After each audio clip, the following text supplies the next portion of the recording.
നോമ്പിന്റെ ദിനങ്ങളിൽ ദിവ്യകാരുണ്യത്തിന് മുൻപിൽ നിശബ്ദമായ പ്രാർത്ഥനയ്ക്ക് സമയം കണ്ടെത്തണമെന്ന് വിശ്വാസികളോട് ഫ്രാൻസിസ് പാപ്പ.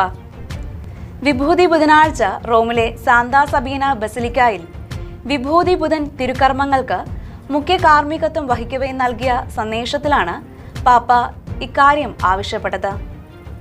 5-ാം നൂറ്റാണ്ടിൽ സെന്റ് തോമസ് അക്വീനാസ് താമസിച്ചിരുന്ന റോമിലെ അവറൈൻ കുന്നിലാണ് സബീന ബസിലിക്ക സ്ഥിതി ചെയ്യുന്നത്. പാപ്പയുടെ വാക്കുകൾ ഇപ്രകാരമായിരുന്നു: സഹോദരരെ, നമുക്ക് മടങ്ങിപ്പോകാം. പൂർണ്ണ ഹൃദയത്തോടെ നമുക്ക് പള്ളിയിലേക്ക് മടങ്ങാം. നോമ്പിന്റെ ഈ ആഴ്ചകളിൽ നമുക്ക് നിശബ്ദമായ ആരാധനയുടെ പ്രാർത്ഥനയ്ക്കായി ഇടം നൽകാം.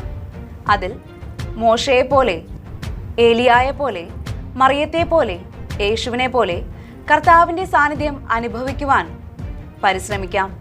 സെന്റ് ആൻസലോം ബെനഡിക്റ്റൻ ആശ്രമത്തിൽ നിന്ന്